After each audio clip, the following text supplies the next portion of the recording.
What is the real story behind Chennai FC moving from Chennai to Ahmedabad? Recently इस खबर ने भाई Chennai FC and Indian football fans को हिला के रख दिया। नो डाउट चेन्नई एफसी की ओर से तुरंत कुछ ही दिनों में यहाँ पे ऑफिशियल स्टेटमेंट जारी कर दिया गया कि भाई इन तरह की खबरों में कोई सच्चाई नहीं है एंड हम आगे आने वाले टाइम में भी चेन्नई से ही ऑपरेट करने वाले हैं। लेकिन आपको पता हो तो हिंदी में एक कहावत है कि बिना आग के कभी धुआं नहीं उठता, यानी कि there is a no smoke without fire. तो उसी तरह से भाई इस खबर में भी बिहाइंड द सीन डेफिनेटली कुछ ऐसी हलचल हुई थी कि जिसके चलते एक न्यूज बनी एंड इवेंचुअली फैंस के बीच में टॉपिक ऑफ डिस्कशन यहाँ पे बना। तो what is the actual story behind it, वो आज हम इस वीडियो में जानने की कोशिश करेंगे। But before moving on to the actual story, अगर आपको इंडियन फुटबॉल के किसी भी लीग मैचेस का लाइव स्कोर अपडेट्स, लाइनअप्स या फिर इन डेप्थ स्टेट्स चाहिए then do download Sofascore application. Link मैंने कमेंट एंड डिस्क्रिप्शन में डाल दिया है, तो वहां पे जाके फटाफट सोफास्कोर एप्लीकेशन को डाउनलोड कीजिए। Now coming back to the real story, तो इसके लिए हमें 7 साल पीछे जाना पड़ेगा। जी हाँ गाइस, स्टोरी स्टार्ट होती है 2018 में, जब एएफसी की प्रेजेंस में AIFF, ISL and I league ने एक रोड मैप साइन किया, जिसके तहत एआईएफएफ ने अनाउंस किया कि अब से भाई आईएसएल हमारी टॉप टीयर लीग होगी एंड आई लीग हमारी सेकंड टीयर लीग होगी। तो उस टाइम पे 2018-19 की जो आई लीग हुई उसके विनर थे यहाँ पे चेन्नई सिटी एफसी करके क्लब वहां पे हुआ करता था, जो कि अच्छा क्लब था, वेल एस्टेब्लिश्ड क्लब था, अच्छा काम किया था उन्होंने, आई लीग का टाइटल भी जीता एंड वहां के लोकल प्लेयरों को भी मौका दिया था। उनके ओनर थे रोहित रमेश। उन्होंने जैसे ये अनाउंसमेंट हुई उसी के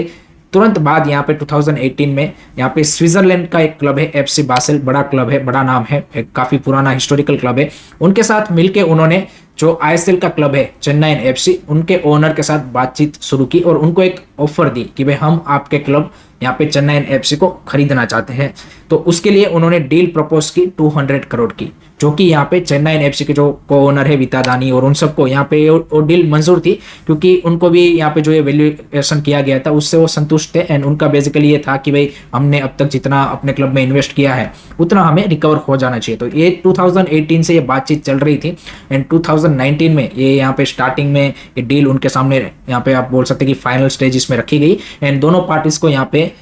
कोई भी दिक्कत नहीं थी, दोनों पार्टीज एग्री थी, दोनों ने एग्रीमेंट भी साइन किया एंड जो आईएसएल के ऑर्गेनाइजर से एफएसटीएल, इसको भी इस बात की पता थी, सबको यहाँ पे इन्वॉल्व था, सारी चीजें यहाँ पे स्मूथली जा रही थी, यहाँ पे चेन्नई एफसी को टेक ओवर करने वाले थे ये लोग, सब कुछ सही था यहाँ पे। लेकिन उसी टाइम पे यहाँ पे हिट हुआ कोविड-19 एंड ड्यू टू दी कोविड-19 uncertainty and also some bank guarantee issues यहाँ पे एक डील ब्रेक ऑफ हो गई। एग्रीमेंट साइन हो गया था, उसके बाद ये डील यहाँ पे ब्रेक ऑफ हो गई एंड स्टोरी यहाँ पे चैप्टर 1 यहाँ पे खत्म हो जाता है। तो वो यहाँ पे चेन्नई एफसी का जो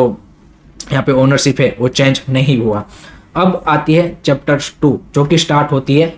eight the end of you can say कि 2022। तो इस टाइम पे भाई अब चेन्नई एफसी के जो ओनर है उन्होंने अप्रोच किया चेन्नई सिटी के जो ओनर थे, जिन्होंने यहाँ पे उसके बाद चेन्नई सिटी को ऑब्वियसली 2018-19 के बाद बंद कर दिया एंड उन्होंने एक नई इन्वेस्टमेंट कंपनी खोली स्काई स्पोर्ट करके और आउटसाइड इंडिया उन्होंने इन्वेस्टमेंट का सोच रहे थे उस टाइम पे, और वो यहाँ पे आप बोल सकते हैं कि उस प्रोसेस में थे 2022 के टाइम पे रोहित रमेश और वो सब। तो उनको अब इन्होंने यहाँ पे विता दानी और उन्होंने यहाँ पे अप्रोच किया कि भाई क्या आपने जो 2019 में डील दी थी वो अभी भी यहाँ पे अवेलेबल है। तो उन्होंने बोला वो डील तो अब एक्सपायर्ड हो चुकी है, अब हम यहाँ पे आपको एक नई डील देते हैं। तो उस डील में यहाँ पे उन्होंने 4 फेजेस में डील रखी। उन्होंने बोला कि हम यहाँ पे चेन्नई एफसी को फुल्ली टेक ओवर नहीं करना चाहते, क्योंकि काफी सारी चीजें भाई कोविड के बाद आप सबको पता है कि भाई यहाँ पे चेंज हो गई थी और यहाँ पे इन्वेस्टमेंट के तौर पे और आईएसएल की वैल्यू के हिसाब से, क्लब की वैल्यू के हिसाब से भी काफी सारी चीजें चेंज हो गई थी। तो ऑब्वियसली भाई जो 2019 वाली डील है वो यहाँ पे कोई नहीं देना चाहेगा, उतनी वैल्यूएशन में भी ना देना चाहिए, सारी चीजें चेंज हो गई थी। तो उन्होंने एक नई डील रखी रोहित रमेश और स्काई स्पोर्ट करके, जो उस टाइम पे कंपनी यहाँ पे एस्टेब्लिश नहीं हुई थी बट उस प्रोसेस में थी।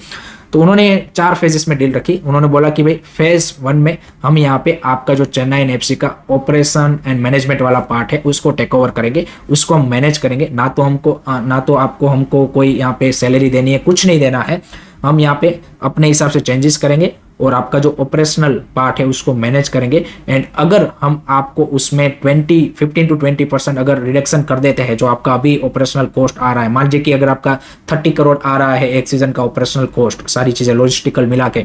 उसको हम कट डाउन करके अगर 20 करोड़ कर दे तो यहाँ पे आपको हमको फिर 10% इक्विटी देना पड़ेगा, यानी कि चेन्नई एफसी में 10% स्टेक देना पड़ेगा।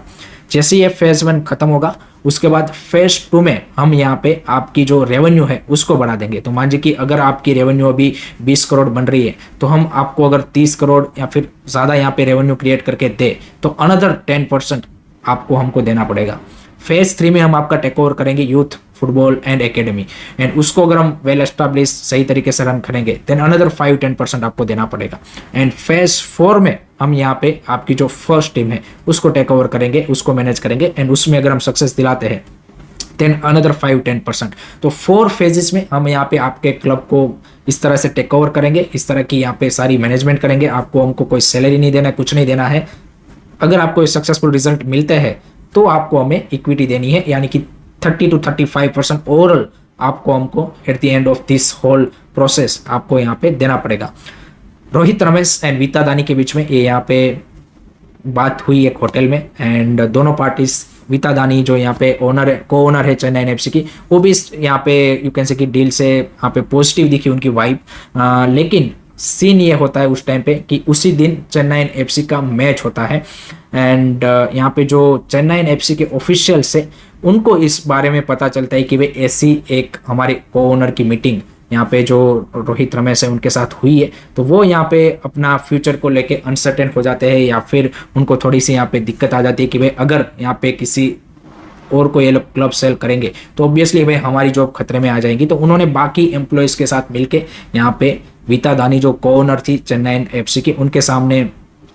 एम्प्लॉय प्रोटेस्ट आप बोल सकते हैं कि किया, या फिर विक्टिम कार्ड खेला कि भाई मैडम हम यहाँ पे इतने सालों से 10 सालों से यहाँ पे आपके क्लब को रन कर रहे हैं, सारी चीज़ें कर रहे हैं, मैनेज कर रहे हैं, एंड आप इस तरह से भाई क्लब को सेल नहीं कर सकती। और उन्होंने एक इमोशनल कार्ड खेल के और सारी चीज़ें बोल के यहाँ पे कि हमारा क्या होगा अगर वो यहाँ पे ऑपरेशनल में आ जाएंगे, सारी चीज़ें आएंगे तो हमको निकाल देंगे, और अगर आपको यहाँ पे ऐसा करना है तो हमें पहले बताना चाहिए था, और ये सारी चीज़ें बोल के उन्होंने यहाँ पे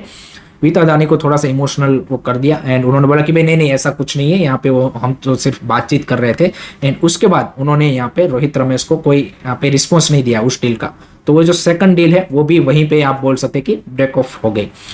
अब ये सीन आता है अभी की जो खबरें आ रही है उसके बारे में। तो ये देखिए हर साल यहाँ पे चेन्नई एफसी की शिफ्टिंग की खबरें आना, या फिर जो इस तरह की यहाँ पे डील की खबरें आना, ये यहाँ पे इसलिए भी है क्योंकि जो चेन्नई एफसी के ओनर्स है या फिर उनका जो मैनेजमेंट है उनका भी यहाँ पे चेन्नई एफसी के जो फैंस है उनके साथ उस तरह का रिलेशन एस्टेब्लिश नहीं हो पाया, जैसा अगर आप देखेंगे कि बेंगलुरु एफसी में यहाँ पे west block blue and BFC का हो पाया, या फिर मांझापड़ा एंड केरला ब्लास्टर का हो पाया। तो चेन्नई एफसी के जो फैंस है उनको लगता है कि ये जो हमारे ओनर्स है ये तो भाई यहाँ पे मुंबई या फिर गुजरात से आए हैं, और इनको हमारे यहाँ पे तमिल कल्चर या फिर वॉटेवर जो एक कम्युनिकेशन या फिर कम्युनिटी गैप हम जो बोलते हैं कि भाई क्लब को एक कम्युनिटी को रीच करना चाहिए, उस तरह से वो रिलेशन एस्टेब्लिश नहीं हो पाया। तो भाई चेन्नई एफसी के जो फैंस है वो यहाँ पे वे क्लब के यहाँ पे वर्किंग से खुश नहीं है। नो डाउट चेन्नई एफसी ने आप देखिए कि स्टार्टिंग में भाई 2 टाइटल भी उनको दिलवाए, और स्टार्टिंग के ईयर्स में भाई चेन्नई एफसी और ब्रिलियंट जिस तरह से उन्होंने भाई आईएसएल में सक्सेस हासिल की थी, सब कुछ किया था। लेकिन as a you can say कि तमिल प्राइड यहाँ पे चेन्नई एफसी के जो फैंस थे वो यहाँ पे इनके मैनेजमेंट से या फिर जो बंदे रन कर रहे थे वो, क्योंकि यहाँ पे लोकल बंदे नहीं थे उतने ज़्यादा, तो उससे खुश नहीं थे। और वो यहाँ पे लगातार उनको चाहे अच्छी चीज़ें करे बुरी चीज़ें करे, यहाँ पे वो आप बोल सकते हैं कि मैनेजमेंट के सामने ऑलवेज प्रोटेस्ट करते हुए या फिर उनको यहाँ पे बड़ा यू कैन से कि बुरा बुरा बोलते हुए देखने को मिले। इधर यहाँ पे जो मैनेजमेंट की बात करें तो वो भी उस तरह से उनके साथ उस तरह का रिलेशन एस्टेब्लिश नहीं कर पाए। तो they are always also you can say कि fed up with this kind of a response from the fans. तो वो भी कहना कि हर साल यहाँ पे एक अपॉर्चुनिटी देखते हैं कि भाई अगर हमें यहाँ पे कोई ऐसा मौका मिले कि यहाँ पे हम शिफ्ट कर जाए तो यहाँ पे वाई नॉट। तो ये दैट्स वाई ये जो खबर है ना कि चेन्नई एफसी हर साल एक खबर आती है कि भाई ये यहाँ पे चेन्नई से मूव आउट करना चाहते हैं, वो इसीलिए है कि भाई ना तो फैंस इनको समझ रहे हैं ना उनको ये उनको समझ रहे हैं, और दोनों के बीच में there is a big communication gap, and वो चीज़ें यहाँ पे वो एस्टेब्लिश नहीं कर पाए हैं, and that's why this news occurs again and again. But this is the actual story behind Chennai FC's you can say कि the सेलिंग स्टोरी, और यू कैन से कि जो ओनरशिप चेंज होने वाली थी किस तरह से डिले हुई और किस तरह से सारी चीज़ें यहाँ पे पान आउट हुई। So this is the actual story. I hope कि आपको इससे कुछ जानने को मिला होगा कि भाई क्यों ये बार बार खबर निकल के आती है। तो that's it from my side guys, and अगर आपको ये वीडियो पसंद आया हो तो don't forget to like share and subscribe to रेसरी। जय हिंद, जय भारत।